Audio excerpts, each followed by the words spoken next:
Hello everyone, welcome to the last part of our lesson. So previously we talked about the physical properties and we said physical properties are the characteristic of substance that can be observed and or measured without changing the identity of the substance. While we said the chemical properties of substance or matter, it describes the substance's ability to change into a new substance with a new properties. Okay, so what is the difference between physical and chemical property? As we said, physical properties observed without changing the identity of the substance. So we have the same substance, same properties that we can observe, but the chemical properties we will have a new different substance with a new properties. Okay, so I'm sure you can know what's the difference between physical and chemical properties better if you revise the videos that we viewed previously or in the last two parts. Okay, let's look here this picture in your book. We have two nails here. Okay, now what type of property is being shown by each nail? Okay, let's look at the first nail. Okay, you can see it's shaped, right? Rolled or shaped. Okay, so if you remember, what do we call this property? We call it malleability, right? It's the ability of substance to be rolled or shaped, right? So is it a chemical or physical property? For sure it's a physical property, right? Because the nail is still nail, but we change the shape. Okay, let's go to the other nail. As you see here, this iron nail react with oxygen in the air to form what? To form what we call it rust. And in the previous lesson, we talked about rust and we said rust is a chemical property because the rust is a new form of oxygen after it react with the iron. So here guys, check the correct box to show whether each property of an iron nail is a physical or a chemical property. So malleable guys, malleable ability to what? As you see in the nail here, shape or roll the substance. So for sure it will be a physical property. Reacts with oxygen. As we said, rust forms when iron reacts with oxygen. So it's a chemical property. Magnetic, we said it before, it's a physical property.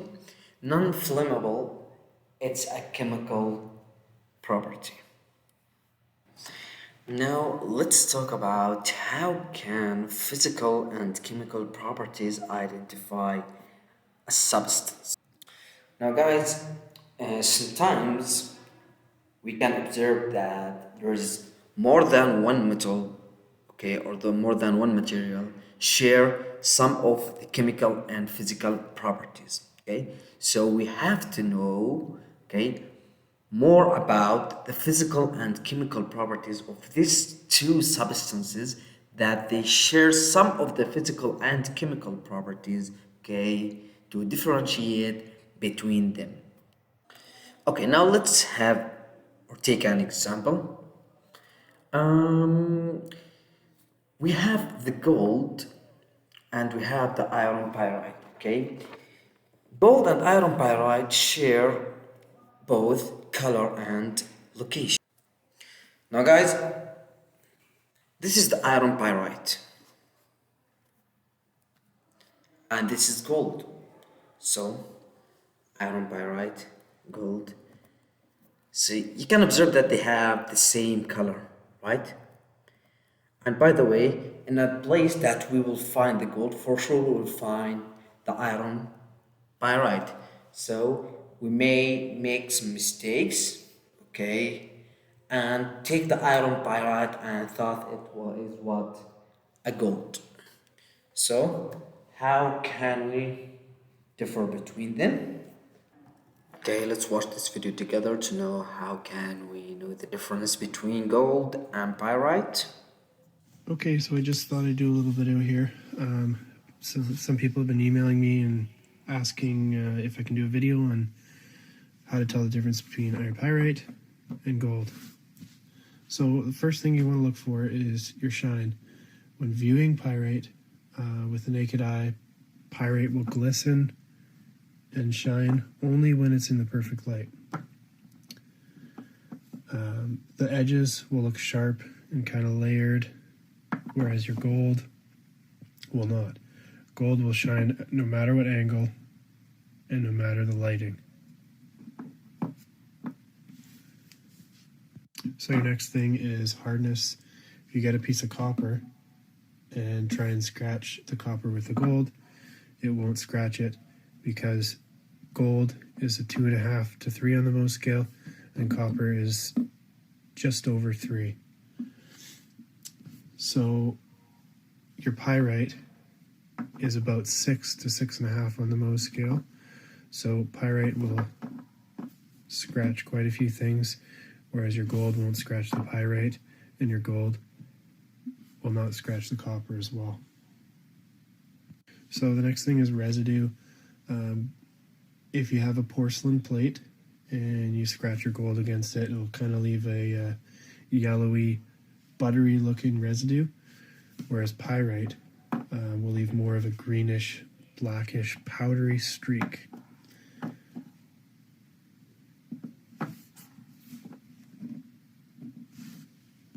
The next thing is edges or the shape. Pyrite, you can see, has sharp edges, and your gold has much more rounder edges. You can find gold that is in crystallized form, and that leads me to my next point, which is malleable. If you hammer gold, it's malleable, and you can hammer this down into very, very, very, very fine, thin sheets, whereas if you hammer your pyrites, they will just crush and shatter into a million pieces. Okay, so now we have the next point, which is sparking. You hammer pyrite because of the sulfides, sulfur in it, you'll see sparks come off, whereas gold, you will not get that. You can see kind of the blackish residue on my hand, like I was saying before. That's the streak, and that is the other way to tell. Okay, so the last point is about... Okay, I think this is enough. So I think now you know the difference between pyrite and gold, or know how to differentiate or know difference between them. So let's mention some gold flatten when it's hit by hammer, but iron diorite shatters or break down into pieces. Okay, for that because the gold is malleable and not as the iron pyrite do. Okay, now gold leaves a yellow streak when it's rubbed on a ceramic plate. Okay, rubbed on a ceramic plate. Okay, like this noise that you hear. Okay, it will leave a yellow streak, but iron pyrite will leave a greenish black one. Okay, so gold keeps shine under or beneath the sea, but iron pyrite turns to green. So density method is to know how to know the difference between gold from iron pyrite. Okay, so we measure the density using calculation, and you know the formula is density equal mass over volume. So in this way we can, in these steps or ways we can know the difference between gold and iron pyrite. This is the formula, as you know, guys.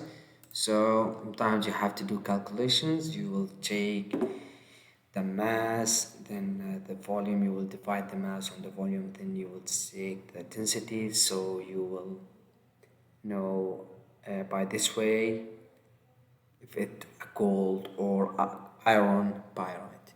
Thank you for watching. This was our lesson, and see you next time.